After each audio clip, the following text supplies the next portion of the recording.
नमस्कार दोस्तों, अल्फाजा diary bye DS में आपका स्वागत है। ये मेरे नोवेल का पार्ट 5 है। इसके पहले की पार्टों की लिंक मैं डिस्क्रिप्शन में डाल दूँगी। घर पर वैद्य न मिलने से सरदार बहुत परेशान हो जाते हैं कि अब क्या करूं। तभी गजेंद्र मिलता है। सुबह सुबह जब वह अपने सरदार को इस तरह परेशान देखता है तो उनसे परेशानी की वजह पूछता है। सरदार उसे नंदिनी के बीमार होने व गांव में वैद्य न होने की बात बताते हैं। तब वह उन्हें पास के ही गांव के वैद्य का पता दे देता है। नंदिनी की तबीयत देखते हुए सरदार को दूसरे गांव जाकर वहां से वैद्य को लाना ही एकमात्र उपाय दिखाई दिया। वैद्य के घर से सरदार सीधे विजय की झोपड़ी पर गए और हड़बड़ाहट में उसे बहुत तेज आवाज़ लगाई।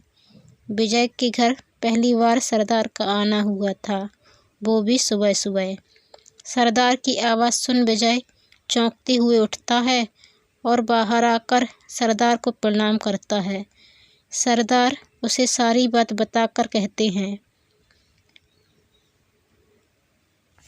बेटा तू जल्दी से घोड़ा गाड़ी से जाकर सोजना गांव के वैद्य हीरालाल को ले आ। मैं जाऊंगा तो घर पर नंदिनी की माँ अकेली परेशान होगी। नंदिनी बीमार होने पर छोटे बच्चों की तरह व्यवहार करती है। सरदार विजय को पता देकर घर चले जाते हैं।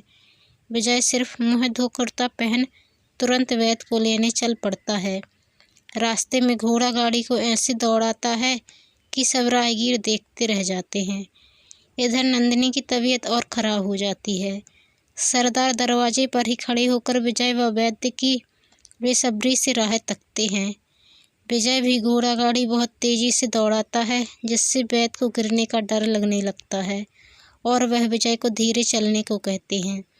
लेकिन विजय उनकी इस बात को अनसुना कर उन्हें अपनी बातों में उलझाकर उसी स्पीड से घोड़ा गाड़ी दौड़ाते हुए जल्द ही गांव पहुंच जाता है। दूर से ही विजय व वैद्य को आते देख सरदार के चेहरे पर मुस्कान छा जाती है। वे वैद्य को जल्दी से नंदिनी के कमरे में ले जाते हैं। नंदिनी की नाजुक हालत देख वैद्य तुरंत ही उसका इलाज प्रारंभ करते हैं।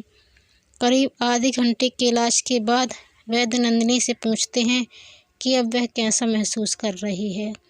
उसके ठीक कहने पर वैद्य नंदिनी को आराम करने के लिए कहते हैं। वह सरदार को बाहर चलने का इशारा करते हैं। इशारा पाते ही विजय वैद्य का सारा सामान उठा लेता है और तीनों बाहर आ जाते हैं और नंदिनी की माँ भी नंदिनी को सोने को कह सबके खाने पीने का इंतजाम करने रसोई में चली जाती है। बाहर आकर वैद्य ने सरदार को नंदिनी की बीमारी के बारे में बताया। उन्होंने बताया कि नंदिनी को जो बीमारी है वह जल्दी ही ठीक नहीं होगी। यह एक संक्रामक बीमारी है, इसलिए सभी को नंदिनी से दूर रहने को कहा। उसके आहार के बारे में बताया व ज़्यादातर तरल पदार्थ देने को कहा। साथ ही नीम के पानी से स्नान करने, नीम की पत्तियों का बना पंखा झलने व सुबह सुबह खाली पेट सबसे पहले नीम की कोपलें खिलाने को कहा व ज़्यादा से ज़्यादा आराम करने की सलाह दी और सारी दवा के बारे में विस्तार से बताकर जलपान कर प्रस्थान किया। वैद्य के जाने के बाद जब विजय ने सरदार को चिंतित देखा तो कहने लगा, आप चिंता मत कीजिए, नंदिनी जल्दी ही ठीक हो जाएगी। विजय की बात सुनकर सरदार बोले, वैद्य ने नंदिनी को नीम खिलाने, नीम के पानी से स्नान कराने व उसी का पंखा झलने को कहा है। आप चिंता मत कीजिए, मैं रोज़ सुबह शाम याद से नीम ले आया करूँगा। नदी के किनारे ही एक नीम का पेड़ है। सरदार की बात सुनकर जब विजय ने यह कहा तो सरदार को हंसी आ गई। उन्होंने कहा, बेटा नीम तो मैं भी तोड़कर ले आऊँगा, पर नंदिनी को नीम खिलाने का काम कौन करेगा। नंदिनी को नीम खिलाना कुत्ते की पूँछ को सीधे करने जैसा असंभव काम है। नंदिनी बहुत जिद्दी है, वह नीम खाना तो छोड़ो जीभ पर रखेगी तक ना। विजय भी ये सुनकर थोड़ा चिंतित होकर बोला, पर वैद्य ने कहा है तो खिलाना तो पड़ेगा ना। हम कोई तरकीब निकाल लेंगे। मिलकर कोशिश करेंगे नंदिनी को समझाने की कि ये बहुत ज़रूरी है। वे बच्ची तो है नहीं, समझ जाएंगी। वह जल्द ही पूरी तरह स्वस्थ भी हो जाएंगी।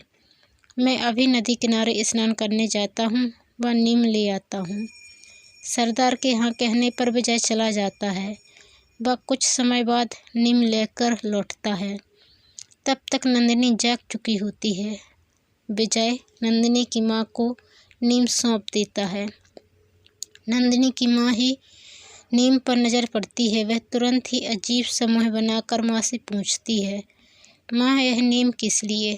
उसकी माँ उसे केवल नीम से स्नान करने व पंखा झलने वाली बात बताती हैं। सुबह सुबह खाली पेट नीम का सेवन भी करना है यह नहीं बताती, क्योंकि वह जानती हैं कि यह सुनते ही नंदिनी को हैरान मचा देगी। माँ की बात सुनकर नंदिनी पंखा झलने वाली बात तो मान लेती है, पर नीम के पानी से स्नान करने को मना करती है। बहुत देर तक माँ और विजय दोनों ही नंदिनी को समझाते हैं, तब वह राजी होती है। नंदिनी की माँ इशारे में ही विजय से कहती है कि इसे नीम खिलाएंगे कैसे। विजय भी उन्हें इशारे में ही आश्वस्त कर काम पर चला जाता है। दूसरे दिन विजय सुबह सुबह नीम की कोमल पत्तियां लेकर आता है।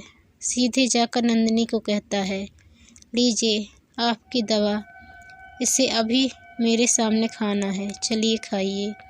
नंदिनी कोपले हाथ में लेकर उन्हें थोड़ी देर देखती है, फिर कहती है, ये तो नीम की पत्तियां सी लग रही हैं।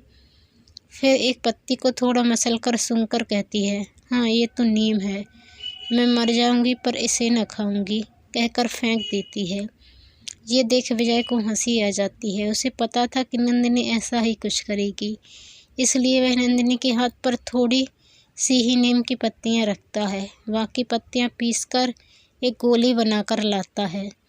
नीम की पत्तियां फेंकते ही वह नीम की गोली व पानी देकर नंदिनी को कहता है, ठीक है, पर ये दवा तो खानी पड़ेगी, जल्दी से खा लो। विजय नंदिनी को सोचने समझने का मौका ही नहीं देता है और जल्दी से उसे नीम की गोली खिला देता है। गोली को सीधे गटकने से वह ज़्यादा कड़वी तो नहीं लगती, पर थोड़ी देर बाद गले में कड़वाहट आ जाती है और नंदिनी को समझ आ जाता है कि उसे नीम खिलाई गई है। इस धोखे से नीम खिलाने पर नंदिनी विजय को बहुत गुस्सा करती है, तो विजय कहता है कि वैद्य ने नीम खाने को कहा है तो स्वस्थ होने के लिए खानी ही पड़ेगी। इस पर नंदिनी पुनः कहती है कि मैं मर जाऊंगी पर कल से नीम न खाऊंगी। यह सुन विजय कहता है, नीम न खाने से आप मरेंगी तो नहीं, पर आपके बाल जरूर हमेशा हमेशा के लिए आपका साथ छोड़ देंगे, फिर रहना सारी उम्र गंजी।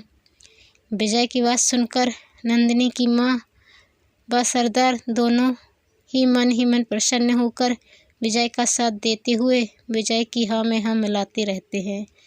नंदिनी को अपने बाल अति प्रिय रहते हैं। वह किसी भी कीमत पर उन्हें खोना नहीं चाहती, इसलिए मन महसूस कर रोजाना नीम की गोली खाने को तैयार हो जाती है। सरदार व सरदारनी विजय से पूछते हैं कि उसे इस प्रकार का विचार कैसे आया।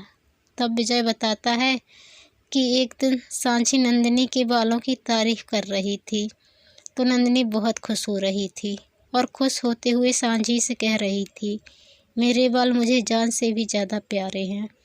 बालों से ही तो सुंदरता में चार चांद लगते हैं। इनकी खूबसूरती को बनाए रखने के लिए मैं कई यत्न भी करती हूँ। और फिर वह सांची को वे सारे उपाय बता रही थी जो वो अपने बालों को संवारने के लिए करती हैं, और जिन्हें सुन सांची भी चौंकते हुए कही थी कि मैं तो अपने बालों की इतनी देखभाल कभी भी नहीं कर सकती। तब नंदिनी बोली कि अगर उसके बाल कभी किसी कारण बस 2-4 से ज़्यादा झड़ जाते हैं तो वह बहुत परेशान व दुखी हो जाती है।